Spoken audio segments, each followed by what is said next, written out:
त्रिशूल एजुकेशन में आपका पुनः स्वागत है। इकोनॉमिक्स की इस क्लास में आज हम पढ़ने वाले हैं गत वीडियो का पार्ट टू यहाँ पर लिखा हुआ है। तो इसका पहला जो पार्ट था वो हम आपको पढ़ा चुके हैं और टॉपिक का नाम है हैरिस एंड टोडोरो का मॉडल। तो जो हैरिस एंड टोडेरो ने मॉडल दिया था वह दिया था स्थानांतरण और बेरोजगारी के ऊपर, स्थानांतरण और बेरोजगारी के ऊपर कि गांव के लोग जिन्हें कि इकोनॉमिक्स की भाषा में मजदूर कहते हैं, श्रमिक कहते हैं। जैसे डॉक्टर की भाषा में हॉस्पिटल में जो आदमी अपने को दिखाने जाता है उसे डॉक्टर पेशेंट कहता है। स्कूल में टीचर जिन बच्चों को पढ़ाता है उनको छात्र या छात्रा कहता है। ओके, तो इसी प्रकार से इकोनॉमिक्स में काम पर जो भी लोग लगे रहते हैं उन्हें श्रमिक कहते हैं, लेबर कहते हैं। तो ये भी हमें आना चाहिए। सामान्य भाषा में हम इनको लोग कहते हैं।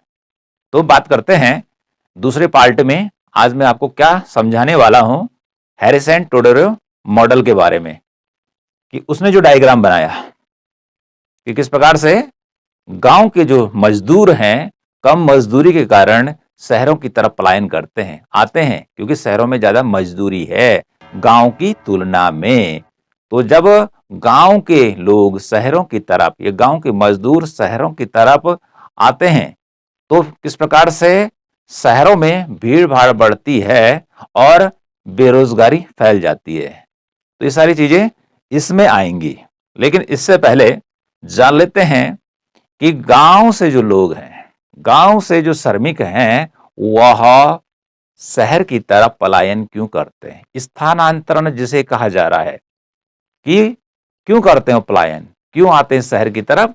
तो उसका जो मुख्य कारण बताया उसने मजदूरी में अंतर, कि गांव और शहर की मजदूरी में अंतर।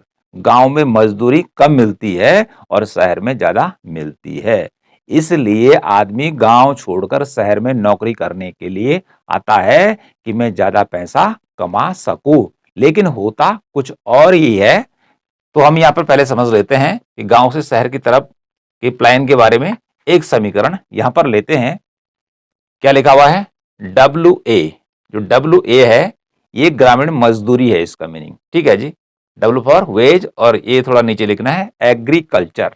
ओके, लेस देन यहां पे लिखा है NM डिवाइडेड बाय NU और इधर लिखा है WM। तो WM का मीनिंग हो गया कि शहर में मिलने वाली मजदूरी, शहर में मिलने वाली मजदूरी पे लिखा है M। तो M फॉर हो गया मैन्युफैक्चरिंग। तो मैन्युफैक्चर मतलब किसी वस्तु का निर्माण करना। तो निर्माण कहाँ होता है, मशीनों में होता है। तो ये उद्योग धंधे शहर में मिलते हैं, ठीक है जी। तो ये शहर की मजदूरी हो गई, ये वाला, ठीक है जी। और ये गांव की मजदूरी का प्रतीक हो गया। अब देखिए कि शहर में जो नौकरियों का रेशियो है, अनुपात है, उसको दिखाता यह NM का मीनिंग है नंबर, ठीक है, कि कितने जो लेबर हैं वह शहर में नौकरी कर रहे हैं। किसमें, M फॉर होता है मैन्युफैक्चरिंग या मैन्युफैक्चर सेक्टर में, डिवाइडेड बाय NU अर्थात नंबर ऑफ जो अर्बन में है, शहर में, वो श्रमिक हैं कितने, ठीक है। साधारण भाषा में समझाते हैं आपको। ये फॉर्मूला याद रखना है आपने कि यदि ये होता है इसकी तुलना में ये कम होता है, अर्थात इसका मीनिंग हो गया कि जो हमारी शहरी मजदूरी है वह ग्रेटर देन क्या है, ग्रामीण मजदूरी। शहर की तुलना में गांव में मजदूरी क्या होती है, कम मिलती है। तो ये समीकरण याद रखना है और इसको यहां पर आसान भाषा में समझाया गया है। माना कि गांव में जो मजदूरी मिल रही है श्रमिक को according to the Harris and Todaro, माना 3 रुपए गांव में मजदूरी मिल रही है एक श्रमिक को, ठीक है जी। इधर से ये चिन्ह लगा दिया। टोटल मजदूर कितने हैं शहर में, टोटल लोग कितने हैं, 2000 हैं, ये वाला 2000 शहर में लोग हैं। लेकिन जॉब कितने लगे, नौकरी कितने लगे हैं, उनमें से मात्र 1000 लोगों को ही काम मिला हुआ है, बाकी लोग क्या हैं, बेरोजगार हैं। तो इसका भाग इसमें देना है, ठीक है। अब ये लिखा है हमने WM कि शहर में मजदूरी क्या है, एक व्यक्ति की माना 10 रुपया है। ओके, तो ये चीज यहां पर उदाहरण के द्वारा समझाई जा रही है। तो 0 है तो 0 से 0 0 कट हो जाएगा, ठीक है जी। अब हम क्या करेंगे, 2 का भाग इधर ऊपर देंगे, या 2000 का भाग सीधे आप 1000 में दे दीजिए, तो आता है 0.5, ठीक है, 0.5, ठीक है, मल्टीप्लाई 10, ये जो ऊपर वाला नीचे लाना है, तो इन दोनों को गुणा करेंगे तो 5 रुपया आ गया, ठीक है जी। कि शहर की मजदूरी, जो प्रत्याशित मजदूरी है शहर में कितनी है, 5 रुपया है, लेकिन गांव की मजदूरी कितनी है, 3 रुपया। तो इसका मीनिंग क्या हो गया, शहर में मजदूरी 5 रुपया है, अर्थात ज्यादा है किसकी तुलना में, 3 रुपए की तुलना में। तो इसलिए क्या करेगा, गांव का जो मजदूर है वह शहर की तरफ आएगा, क्योंकि यहां पर 2 रुपए ज्यादा मजदूरी उसको मिलेगी। एक छोटा सा उदाहरण है। तो इस प्रकार से 5 ग्रेटर देन 3, तो शहर की मजदूरी कितनी है भाई, 5 रुपया, और गांव की मजदूरी कितनी है, 3 रुपया। तो इस प्रकार से ये दो प्रकार की जो मजदूरी आ रही है, यही जो अंतर है कि गांव से लोग जो होते हैं वो शहरों की तरफ पलायन क्यों करते हैं अफ्रीकी देशों में, जहां के लिए हैरिस एंड टोडेरो ने यह मॉडल दिया है। तो उसमें यही बताया उसने कि मजदूरी में अंतर मिलता है ग्राम और शहरी मजदूरी में। तो इस प्रकार से ये वाला, इस प्रकार से आप समझ सकते हैं। ओके, अब बात करते हैं इससे आगे, इसको तो हम बाद में लेते हैं। सबसे पहले नजर डालते हैं कि फिगर किस प्रकार से बनाया जाएगा। तो जो फिगर है इसको बनाने के लिए, इसी को हम डायग्राम कहते हैं, इसी को रेखा चित्र कहते हैं। तो इस प्रकार से एक अक्ष तो ये हो गया वर्टिकल, एक अक्ष ये हो गया वर्टिकल, और एक अक्ष हो गया ये हॉरिजॉन्टल। तो इस प्रकार से एक डब्बा आपने बना देना है। ये जो ये वाली वर्टिकल लाइन है ये दिखा रही है हमारी ग्रामीण क्षेत्र को, ठीक है। और ग्रामीण क्षेत्र अर्थात जो हैरिस एंड टोडेरो का मॉडल है उसने अर्थव्यवस्था को 2 सेक्टर में, 2 क्षेत्रों में बांटा है। एक ग्रामीण क्षेत्र में बांटा है और दूसरा शहरी क्षेत्र में। तो ग्रामीण क्षेत्र को इस भाग में लिखा जाएगा, ठीक है जी। तो ग्रामीण क्षेत्र में हम ये वाला पूरा क्या दिखाया जाएगा, ग्रामीण क्षेत्र वाला भाग में ग्रामीण मजदूरी, ठीक है जी। इसका टाइटल ग्रामीण मजदूरी, ओके। और यहां पे लिखा है MP मार्जिनल प्रोडक्शन, किसका, एग्रीकल्चर का, क्योंकि गांव में होता क्या है, खेती बाड़ी होती है, तो इसलिए MP यहां पर लिखा हुआ है, इसका रहेगा टाइटल। ओके, इस वाली पड़ी वाली रेखा पर OA और यहां पर लिखना है OM, तो इसका जो टाइटल रहेगा वो रहेगा श्रम शक्ति, अर्थात मजदूरों की संख्या, कि गांव में और शहर में कुल मजदूर कितने हैं किसी देश में। इतनी बात क्लियर होगी। तो इधर का बता दिया। अब इस खड़ी लाइन की तरफ चलते हैं। इधर दिखाएंगे शहरी क्षेत्र, क्योंकि इधर ग्रामीण क्षेत्र को दिखा दिया, तो इसका ठीक उल्टा इस तरफ रहेगा शहरी क्षेत्र। और शहरी क्षेत्र में इस पूरी लाइन में क्या दिखाया जाएगा, शहरी मजदूरी, शहर में मिलने वाली मजदूरी, ठीक। और यहां पे लिखा MP मार्जिनल प्रोडक्शन, किस क्षेत्र का, शहरी क्षेत्र का, मैन्युफैक्चरिंग सेक्टर का। यहां तो M लिखा है और यहां A लिखा है, एग्रीकल्चर, ठीक है। तो ये खेती बाड़ी का क्षेत्र हो गया, ठीक है। और इधर यह उद्योग धंधों का क्षेत्र हो गया। तो दोनों के हमारे क्या हो गए, ये चीजें आपने गांव के लिए लिखनी है और ये चीजें आपने शहर की तरह, शहर के लिए लिखनी है। अब इतना करने के बाद अब क्या करेंगे, पूरा रेखा चित्र पे नजर नहीं डालनी है, जहां जहां मैं आपको बता रहा हूं वो उसको ध्यान पूर्वक सुनना है। आपने यहां से एक लाइन नीचे की तरफ ड्रॉ करनी है, जैसे कि हम मांग वक्र बनाते हैं। कौन सा वक्र बनाते हैं, कौन सा कर्व बनाते हैं, मांग कर्व या डिमांड कर्व बनाते हैं। तो यह एक डिमांड कर्व ही है। इस पे लिखेंगे ए, अर्थात ये जो डिमांड कर्व है ये एग्रीकल्चर सेक्टर का है, जो ये दिखलाता है कि विभिन्न मजदूरी की दरों पर श्रमिकों की कितनी कितनी मांग होती है। ए इस प्रकार से, ओके जी। अब देखिए, यदि हम ग्रामीण क्षेत्र से इधर से पढ़ रहे हैं तो श्रमिकों की संख्या इधर से इधर की तरफ बढ़ेगी हम, ठीक है जी। इधर की तरफ श्रमिकों की संख्या बढ़ेगी, किसके लिए, ग्रामीण क्षेत्र के लिए, अर्थात गांव से लोग इधर की तरफ जाएंगे, मतलब शहर की तरफ जाएंगे। ओके, अब दूसरी रेखा हमने यहां से लेनी है, ठीक है, ये भी डिमांड कर्व है, इसको यहां से ड्रॉ करना है इस प्रकार से, इस पर लिख देना एम एम। यह है मैन्युफैक्चरिंग सेक्टर का, औद्योगिक क्षेत्र का, यह शहरी क्षेत्र का मांग वक्र है। ठीक, यह मांग वक्र भी क्या बतलाता है कि श्रमिकों की मांग विभिन्न मजदूरी की दरों पर कितनी कितनी होती है। तो ये क्या हो गया, ग्रामीण क्षेत्र का मांग वक्र या कृषि क्षेत्र का मांग वक्र हो गया, ठीक है, कि जहां की लेबर की मांग होती है, ठीक है। इसका इस रिलेशन, इसका इस रिलेशन दर्शाया जा रहा है। एम इधर की तरफ आ गया, ये शहरी क्षेत्र का मांग वक्र है कि लेबर के लिए। अब देखिए ए वाला और ए वाला एक दूसरे को यहां पर इंटरसेक्ट करते हैं, यहां पर लिखा मेरा ई पर होता है इक्विलिब्रियम अर्थात संतुलन। तो जहां पर दोनों वक्र एक दूसरे को काटते हैं वहां पर संतुलन होता है। इकोनॉमिक्स में डिमांड एंड सप्लाई के कर्व में ऐसे आता है कि जहां पर कीमत का निर्धारण होता है। अब देखिए कि जहां पर जो ये मैन्युफैक्चर वाला और ए जो रेखा है एक दूसरे को काट रही हैं, एक दूसरे के बराबर हो जाती हैं, इक्वल, ठीक है। तो यहां पर क्या होगा, देखिए इधर से डॉट डॉट करना है और यहां पर लिखना है डब्ल्यू ए का मीनिंग हो गया वेज ऑफ एग्रीकल्चर अर्थात कृषि क्षेत्र की मजदूरी, ठीक है। और इधर हो गया डब्ल्यू एम का मतलब हो गया कि शहरी क्षेत्र की मजदूरी। यहां पर देखिए जहां पे संतुलन का बिंदु है तो दोनों जगह क्या है कि इक्विलिब्रियम है, तो दोनों जगहों पर ओ ए से लेकर और डब्ल्यू ए तक मजदूरी क्या है, चाहे वह ग्रामीण मजदूरी है वो भी क्या है बराबर है, ये आगे बढ़ी, और शहरी मजदूरी भी क्या है बराबर है। अर्थात इस ई बिंदु पर, इस ई पॉइंट पर शहरी क्षेत्र हो चाहे ग्रामीण क्षेत्र हो, मजदूरी ग्रामीण क्षेत्र की डब्ल्यू ए और शहरी क्षेत्र की डब्ल्यू एम है। इसलिए ये रेखा सीधे आगे तक आपने खींचनी है डॉट डॉट डॉट करके, ठीक है, डब्ल्यू एम और इधर डब्ल्यू ए, ठीक है जी। ऐसा नहीं कि डब्ल्यू ए यहां भी लिख दिया और यहां भी लिख दिया, क्योंकि इसका टाइटल अलग है और इसका टाइटल अलग है। तो इस प्रकार संतुलन हो गया। तो इसका मीनिंग क्या हो गया कि देश में कुल जितनी जनसंख्या है 50% कहां काम कर रही है, अर्थात इधर की तरफ कृषि क्षेत्र में काम कर रही है, गांव में रह रही है, गांव में काम ही कर रही है, और आधा भाग 50% 50% जो भाग है वो शहरी क्षेत्र में काम कर रहा है, ठीक है जी, ओके। और मजदूरी दोनों जगह क्या है बराबर है।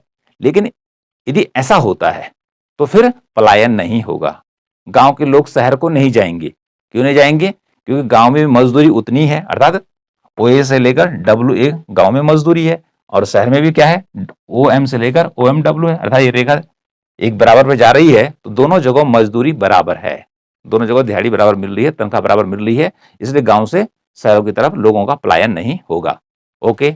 लेकिन यहां पर हैरिस टोडेरो जो बात करता है वो बात करता है कि गांव से शहरों की तरफ क्या होता है, लोगों का पलायन होता है, स्थानांतरण होता है, माइग्रेशन होता है।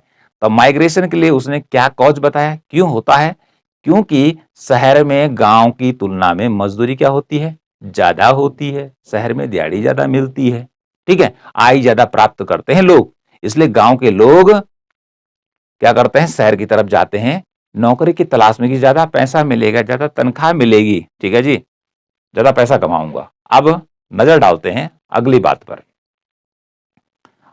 कि ये तो संतुलित मजदूरी होगी, दोनों जगह बराबर हो गई। अब देखिए यहां से एक रेखा इधर की तरफ मिलाती हुई खींचनी है, यह है WA2 मजदूरी। यदि गांव में इतनी मजदूरी मिलती है, ठीक है जी, इतनी मजदूरी मिलती है तो ये बहुत कम मजदूरी है, इसको समझिए कि गांव में क्या है यहां से लेकर और यहां तक अर्थात OA से लेकर WA2 मजदूरी मिलती है, इतनी मजदूरी मिलती है, और उसकी तुलना में शहर की मजदूरी देखे भाई, शहर की मजदूरी यहां से लेकर इतने, ठीक है, श्रमिकों पर यदि होती है तो मजदूरी क्या है WM1 अर्थात यहां से लेकर यहां तक मजदूरी है इतना ज्यादा, ठीक है जी, इतना ज्यादा मजदूरी शहर में है और गांव की मजदूरी कितनी है इतनी है।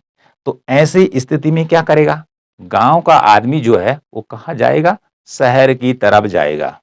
कहां जाएगा भाई, शहर की तरफ क्या करेगा, पलायन करेगा। इसी का जिक्र जो हो रहा है वो हैरिस एंड टोडेरो के मॉडल में हो रहा है, क्योंकि गांव की मजदूरी है इतनी और शहर की मजदूरी है इतनी, तो आदमी क्या सोचता, ठीक है भाई शहर की तरफ जाएंगे, नौकरी मिलेगी, ठीक है, खाएंगे पिएंगे ठाट करेंगे, ठीक है। तो अब क्या होगा देखिए, मजदूरी कम होने पर इधर से गांव के लोग किधर को बढ़ेंगे भाई, शहर की तरफ जाएंगे ना।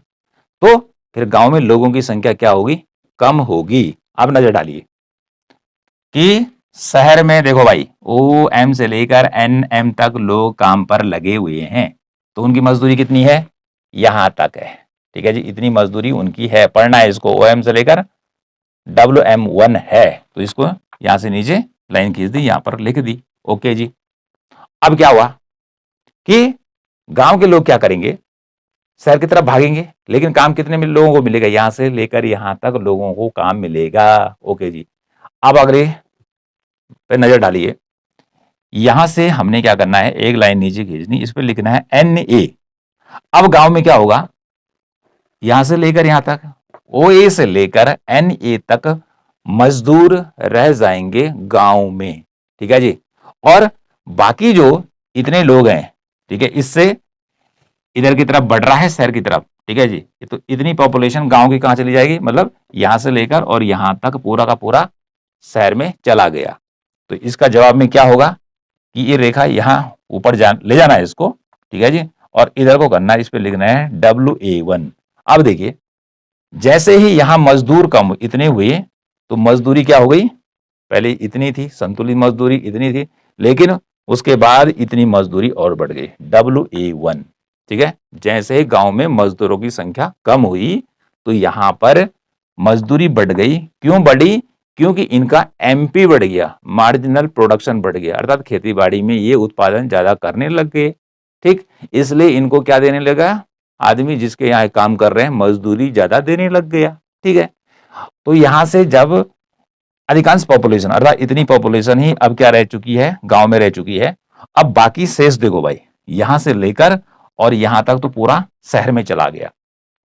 अब जो जिक्र हो रहा है कि शहर में तो चला गया, लेकिन ऐसा नहीं कि सभी को काम मिल गया, काम पर लगे जो लोगों की संख्या, लेकिन यहां से लेकर यहां तक है जिनको मजदूरी यहां से लेकर यहां तक मिलती है। और ये क्षेत्र है संगठित क्षेत्र, औपचारिक क्षेत्र, कि जहां पर की ज्यादा मजदूरी मिलती है, लेकिन कम लोग ही यहां पर रोजगार पर लगे हुए हैं। ये सरकारी सेक्टर है, ठीक है जी, सरकारी क्षेत्र है कि जहां पर मजदूरी ज्यादा दी जाती है। ये सरकार की फैक्ट्रियां होंगी, ठीक है, या अच्छी कुछ कंपनियां हो सकती हैं कि जो अच्छे लोगों को, जो पढ़े लिखे लोगों को रोजगार देंगी। तो जितना जो पढ़ा लिखा होगा, ठीक है, उसको वेतन ज्यादा मिलेगा। लेकिन गांव के लोग इतने पढ़े लिखे थोड़ी थे। 1970 का मॉडल है, ठीक है जी, अफ्रीकी देशों के लिए जो कि उष्ण कटिबंध में रहते हैं। तो इतने लोगों को क्या हुआ, ज्यादा मजदूरी मिल रही है, लेकिन गांव में इतने लोग रह गए और बाकी सब इधर शहर की तरफ चले गए। अब देखो भाई, यहां से लेकर और यहां तक, ठीक है जी, यहां से लेकर और यहां तक इतने लोग जब शहर में चले गए, तो ये हो गए मेरे भाई, ठीक है, यहां से लेकर और यहां तक भी पढ़ सकते हैं, ये हो गए बेरोजगार। क्या हो गए, बेरोजगार। सोचा तो था कि शहर में जाएंगे नौकरी करेंगे, बट शहर में इतने जॉब नहीं थे कि जितना कि लोगों ने सोचा था, ठीक है, मतलब सप्लाई ज्यादा हो गई, पूर्ति ज्यादा हो गई, और डिमांड क्या है, इतनी है। डिमांड यहां से लेकर इतनी है, लेकिन यहां से लेकर यहां तक क्या हो गई, सप्लाई बढ़ गई, ठीक है। गांव में तो कम ही लोग रह गए, इसलिए मजदूरी अप कर गई। तो इतने लोग, अब देखो भाई, यहां से NA से लेकर और NM तक इतने ज्यादा लोग शहर में हो गए, ये हो गए बेरोजगार। अब उसने क्या कहा, किसने, हैरिसन टोडेरो ने, कि जो ये बेरोजगार हो गए हैं भाई ये लोग, इनको क्या करना है, इनको न्यूनतम मजदूरी देनी है, सब्सिडी देनी है, ठीक है, अनुदान देना है फ्री का। किसने, सरकार ने, ठीक है। एक न्यूनतम मजदूरी दी जाए इन लोगों को जो बेरोजगार हुए हैं, यहां से लेकर यहां तक, बाकी इनको तो मिल ही रहा है ज्यादा। तो जो न्यूनतम मजदूरी होगी वो इस मजदूरी से कम होगी भाई, ठीक है जी। तो उसने क्या कहा कि इनको कहां से मजदूरी देनी है, सरकार क्या करेगी, अनुदान देगी, सब्सिडी देगी, जैसे कि सिलेंडर पर दी जाती थी, अब तो बहुत कम मिल रही है, ठीक है। या गरीबों को जैसे सरकार क्या करती है, इंडिया में चावल हो गया, गेहूं हो गया, कम रेट पर देती है कंट्रोल की दुकान पर। अब इसने बात की, अब ऐसा करते भाई, यहां से लेकर इतने जो लोग हैं, ये तो यहां से लेकर यहां तक इतना डब्बा जो बन गया, ये तो सब बेरोजगारी का हो गया और सब शहर में है। तो क्या करना है, अब इनको न्यूनतम मजदूरी देते हैं, ठीक है जी, लेकिन मजदूरी देने के लिए सरकार सब्सिडी पर इनको देगी मजदूरी, ठीक जी, मतलब सरकार के द्वारा इनको दिहाड़ी दी जाएगी न्यूनतम। अब उसने क्या कहा, यहां से लेकर यहां पर देखो भाई, यहां से और यहां पर ये ऊंचा रहेगा और ये नीचा रहेगा, तो यहां से आप एक कर्व ड्रॉ करेंगे, ठीक है, इसके नीचे से इस पे लिख दिया आई आई, एक कर्व खींचना है, ठीक है जी। अब इसके और इसके बीच जो मजदूरी आ रही है उसको कहा उसने न्यूनतम मजदूरी, या इसी को कह रहा हूं छाया मजदूरी, ठीक है, शैडो मजदूरी हो गया, शैडो वेज। ये जो लाइन है कि छतरी ला गया इसके नीचे, ठीक है जी, छतरी के नीचे लोगों को रहना है, छाया मिलेगी, तो यहां से लेकर ये जो रेखा ये लाइन ड्रॉ की है इसको आप डॉट डॉट भी कर सकते हैं इस प्रकार से, ठीक है जी, तो यहां से आएगी ये तो ऊंचा रहेगा और ये नीचा रहेगा। तो इस प्रकार से एनए से लेकर और एनएम तक जो मजदूरी सरकार के द्वारा सब्सिडी के रूप में किसको दी जाएगी, शहरी बेरोजगार लोगों को दी जाएगी, इसे कहा उसने छाया मजदूरी। क्योंकि शहर में ज्यादा लोग पहुंच गए हैं तो क्या खाएंगे क्या पिएंगे, इसलिए उसने न्यूनतम मजदूरी का समर्थन किया, किसने, हैरिस एंड टोडेरो ने अपने मॉडल में, ठीक है जी। यहां से लेकर यहां तक हो गया, तो यह है हैरिस एंड टोडेरो का रेखा चित्र। तो इस रेखा चित्र को आप इस प्रकार से ड्रॉ करेंगे, कोई बहुत बड़ा काम नहीं है, जैसे हमने इसको तरीकेबद्ध ढंग से बताया आपको, उसी ढंग से आप इसको बनाएंगे और इसी प्रकार से इसको एक्सप्लेन भी करेंगे, ठीक है। बार बार प्रैक्टिस करनी है, तब जाके आप इसको बना सकते हैं। एक बार देखने से नहीं बनेगा, ना सुनने से बनेगा, बार बार प्रैक्टिस करेंगे तो ये काम हो जाएगा। तो क्या बताया इसमें, इसमें वही बात कही जा रही है कि गांव में मजदूरी है इतनी, ठीक है, शहर में देखिए उन्होंने मजदूरी इतनी, ठीक है, गांव के लोग चल पड़े शहर की तरफ, लेकिन उन्हें अनुमान नहीं था कि शहर में वास्तव में नौकरियां कितनी हैं, तो ज्यादा चले गए, ठीक है। तो जो बिल्कुल अनपढ़ थे, जो किसी काम के नहीं थे, तो क्या काम करते भाई, कहाँ लगते हो, तो जो अच्छे लोग थे, पढ़े लिखे थे, तो उनको जॉब मिल गया, तो उनकी, ठीक है, जो मजदूरी या तनख्वाह वेतन ज्यादा होगा, बाकी ठीक है, और बाकी लोग क्या हो गए, बेकार हो गए शहर में। तो फिर उसने कहा भाई कि जितने लोग यहां से लेकर यहां तक के बीच खाली हैं, पड़े हुए हैं, यहां से लेकर एक लाइन इधर खींचते हैं, ठीक है, रेखा चित्र को दिखाने के लिए, ठीक है जी, आई आई कर भी यहां से इधर खींच दिया, यहाँ पे कुछ नाम लिख दीजिए, यहाँ पे कुछ नाम लिख दीजिए, ठीक है, किसी भी अक्षर को लिखा जा सकता है, ठीक है, रिपीट नहीं करना अक्षर, जैसे यहाँ लिखे हुए हैं, तो जैसे हमने डब्ल्यू किया तो फिर 1 करना पड़ा, ठीक है, यहाँ पे जी लिख सकते हैं, यहाँ पे टी लिख सकते हैं, कुछ भी लिखा जा सकता है। तो इधर से ये कर्व गया, तो इसके बीच, इससे इसके बीच लोगों को जो मजदूरी मिलने वाली है भाई, वह न्यूनतम मजदूरी होगी, उसी को उसने कहा छाया मजदूरी। क्लियर। अब देखिए इतने क्षेत्र में जो लोगों को काम मिल रहा है, यह है औपचारिक क्षेत्र, संगठित क्षेत्र। ये संगठित क्षेत्र क्या होता है, सरकारी क्षेत्र होता है, जहां पर फिक्स वेतनमान मिलता है, नौकरी से व्यक्ति को हटाया नहीं जाता है, सामाजिक गारंटी होती है, यदि कोई मर गया, ठीक है, तो उसके बच्चे को भी नौकरी दी जाती है, या व्यक्ति चला जाता है तो उसका जो पैसा रहता है उसकी फैमिली को दिया जाता है, जिससे कि बच्चे सड़क पर ना आए, ठीक है। और दूसरा होता है अनौपचारिक क्षेत्र, कि जिसमें जैसे आदमी सड़क पे क्या कर रहा है, पॉलिश कर रहा है जूतों पे, नाई बाल काट रहा है, ठीक है, कोई फल बेच रहा है, कोई फूल बेच रहा है, या दुकानें छोटी मोटी, जैसे आप बाजार में जाते हैं तो कई दुकानें देखने को मिलती हैं, वो सारे लोगों की अपनी है, कुछ बड़ी हैं तो कुछ छोटी हैं, तो वहां पर यदि कोई मर गया तो पैसा कहाँ से मिलेगा, जो उसने कमा रखा है वही है, नहीं होगा तो क्या हो जाएगा, परिवार फिर रोड पे आ जाएगा, उसको भीख मांगनी पड़ेगी या फिर काम करना पड़ेगा, ठीक है, अनपढ़ रह जाएंगे, मतलब कई समस्याएं पैदा हो जाएंगी। तो इधर वाला क्षेत्र हो गया आपका इतना वाला, जो कि यहां तक मजदूरी ले रहा है, यह है औपचारिक क्षेत्र, ठीक है जी। और बाकी जो यहां से लेकर यहां तक जिसको छाया मजदूरी मिल रही है, वह है अनौपचारिक क्षेत्र। लेकिन उसने यहां पर अनौपचारिक क्षेत्र के बारे में बात नहीं की, किसने, हैरिस एंड टोडेरो ने। ये तो हम बात कर रहे हैं कि शहर में एक ऐसा भी तबका होता है कि जो कि जॉब गवर्नमेंट कम ही प्राप्त करता है, लेकिन अन्य कामों में लगा रहता है। जैसे आप बाजार में हमने उदाहरण दिया कि दुनिया भर के दुकानदार बैठे हुए हैं, ठीक है, कुछ फुटपाथ पे बैठे हैं, कुछ ठेली में बैठे हुए हैं, कोई गांव में सामान बेचने के लिए यार, इस प्रकार के लोग भी काम करते हैं, लेकिन उसने इस पे विचार नहीं किया, ठीक है जी। तो इसको इस प्रकार से बना लेंगे। अब बात करते हैं कि जो उसका मॉडल है, उसका मतलब किसका, हैरिस एंड टोडेरो का मॉडल, उस मॉडल में क्या बातें आती हैं, अंत में देखते हैं कि दोनों क्षेत्रों में मजदूरी में अंतर है। ये तो हम बात कर चुके हैं कि उसके दो क्षेत्र हैं, एक ग्रामीण क्षेत्र है और दूसरा कौन है, शहरी शहरी क्षेत्र है। तो शहरी क्षेत्र में क्या है, मजदूरी ज्यादा है और ग्रामीण क्षेत्र में मजदूरी कम है, इसलिए लोग क्या करते हैं, गांव से शहर की तरफ पलायन करते हैं। ठीक है, शहर में एक अतिरिक्त नौकरी के सृजन से कृषि उत्पादन घटता है, अर्थात शहर की तरफ क्या करते हैं, जब लोग चले जाते हैं तो ये क्या कह रहा है कि शहर में एक अतिरिक्त नौकरी यदि मिलती है किसी आदमी को तो कृषि उत्पादन घटता है, अर्थात लोगों की संख्या क्या होती है, गांव में घट जाती है। ठीक है जी, गांव में घट जाती है, मजदूर मिलना मुश्किल हो जाता है, कृषि का प्रोडक्शन घटता है, ऐसा उसका कहना है। जबकि शहरी क्षेत्र में उत्पादन कम किए बिना कृषि में रोजगार सृजन हो सकता है। अब वो कह रहा है कि शहर की तरफ यदि ना भी जाए, ठीक है, तो शहरी उत्पादन पर कोई असर नहीं पड़ने वाला है, क्योंकि शहर में तो ऑलरेडी ज्यादा ही लोग हैं।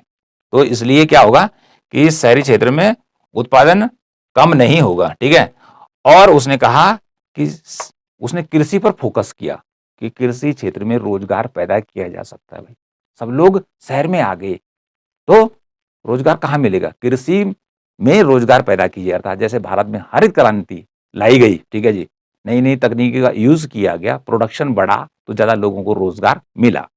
तो इसलिए कृषि में रोजगार की संभावनाएं हैं, शहर में ही नहीं बल्कि गांव में भी रोजगार बढ़ाया जा सकता है एग्रीकल्चर के अंदर। दूसरा देखिए, शहर में न्यूनतम मजदूरी को सब्सिडी देने से रोजगार और उत्पादन नहीं बढ़ता। देखो भाई, दूसरा नंबर है शहर में न्यूनतम मजदूरी। अब उसने न्यूनतम मजदूरी बात कर दी। भारत में न्यूनतम मजदूरी कितनी है गवर्नमेंट नौकरी में, देखो भाई 18,000 रुपये। ठीक है, न्यूनतम मजदूरी है 18,000 रुपये। क्या बाजार में कोई और काम कर रहा है, नहीं है, जिसकी सरकारी नौकरी, क्या उसको 18,000 रुपये मिलते हैं क्या? कोई दुकान में काम कर रहा है, कोई चाय वाले के यहाँ काम कर रहा है, उसको 18,000 रुपये मिलते हैं? नहीं मिलते हैं, ये तो गवर्नमेंट का है। ठीक है जी, तो सब्सिडी देने से क्या होता है, सरकार फ्री का पैसा दे रही है तो क्या होगा, रोजगार और उत्पादन नहीं बढ़ता है, रोजगार और उत्पादन नहीं बढ़ता। उत्पादन कहाँ बढ़ेंगे, उतने से काम में लगे ही नहीं है कि जिससे कि प्रोडक्शन बढ़े, तो रोजगार और उत्पादन पर बुरा प्रभाव पड़ता है, क्योंकि जब उत्पादन बढ़ेगा तो तब क्या होगा, और रोजगार के अवसर पैदा होंगे। ठीक है, कि उत्पादन करने के लिए लोगों की जरूरत पड़ेगी। ठीक है, लेकिन जब उत्पादन ही नहीं बढ़ा तो लोग कहाँ से रोजगार मिलेगा भाई। ठीक है जी, तो उत्पादन में बुरा असर पड़ता है सब्सिडी देने से। ठीक है, अपितु कृषि क्षेत्र में उत्पादन एवं रोजगार घटता है। इसका दुष्प्रभाव बताया उसने कि यदि हम सब्सिडी देते हैं शहर में तो गांव में भी कृषि पर उल्टा असर देखने को मिलता है। ओके, अगला है न्यूनतम मजदूरी से उपभोग बढ़ेगा। यदि शहर में जो बेरोजगार लोग हैं उनको पैसा दिया जा रहा है फ्री में, तो क्या करेंगे, वो खाने पीने की वस्तुएं खा लेंगे, तो उससे उनका उपभोग बढ़ेगा। ठीक है, खर्चा बढ़ेगा। ठीक है, जो पैसा मिल रहा है, लेकिन इसका परिणाम क्या मिलेगा, किंतु निवेश और बचत घटेगा। निवेश अर्थात जो पैसा मिला उतना सब खर्च गया, तो बचत कहां से होगी, जब बचत नहीं होगी तो निवेश कहां से होगा। तो कुल मिला के शहर में रोजगार नहीं बढ़ने वाला है। ठीक है, फ्री का माल फ्री में ही चला जाएगा।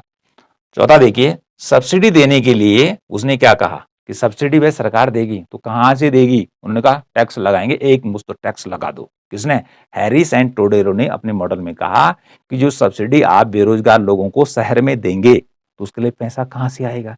तो सरकार को सुझाव दिया कि आप टैक्स लगा दीजिए और पैसा आ जाएगा। ठीक है, लेकिन टैक्स जब लगेगा भाई क्या होगा, उद्योग धंधों पर इसका बुरा असर पड़ेगा, अर्थात जो फैक्ट्री वाले हैं उन पर ज्यादा टैक्स लगेगा तो वो प्रोत्साहित होंगे और ज्यादा उत्पादन करने के लिए, कि हमें उत्पादन करना है, पैसा कमाना है और सरकार को देना है और सरकार को उधर बांटना है।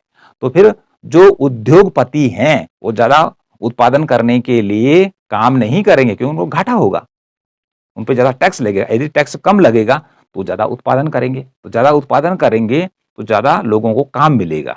ठीक है, रोजगार मिलेगा, आय बढ़ेगी, आय बढ़ेगी तो बचत बढ़ेगी, तो बचत बढ़ेगी तो निवेश बढ़ेगा। तो इस प्रकार से यदि निवेश बढ़ेगा तो फिर क्या होगा, उत्पादन बढ़ेगा, उत्पादन बढ़ेगा फिर तो आय बढ़ेगी, तो फिर देश क्या होगा, आगे की तरफ बढ़ेगा। तो इस प्रकार से ये चीजें उसने इसमें बताई हैं, किसमें, अपने मॉडल में। किस व्यक्ति ने बताई है, किस अर्थशास्त्री ने बताई है, हैरिस एंड टोडेरो ने बताई है। ये दो इकोनॉमिस्ट हुए हैं। तो कुल मिलाकर कहने का क्या मीनिंग है? कहने का ये मीनिंग है कि हैरिस एंड टोडेरो ने अपने मॉडल में बताया कि अर्थव्यवस्था के 2 क्षेत्र होते हैं। देश में जो अर्थव्यवस्था होती है पूरी 2 भागों में बटी होती है। एक भाग में लोग गाँव में रहते हैं, जहाँ खेती-बाड़ी करते हैं, वो कृषि क्षेत्र हो गया। दूसरा क्षेत्र होता है शहर वाला, कि जहाँ पर उद्योग-धंधे होते हैं, वहाँ पर काम लोग करते हैं।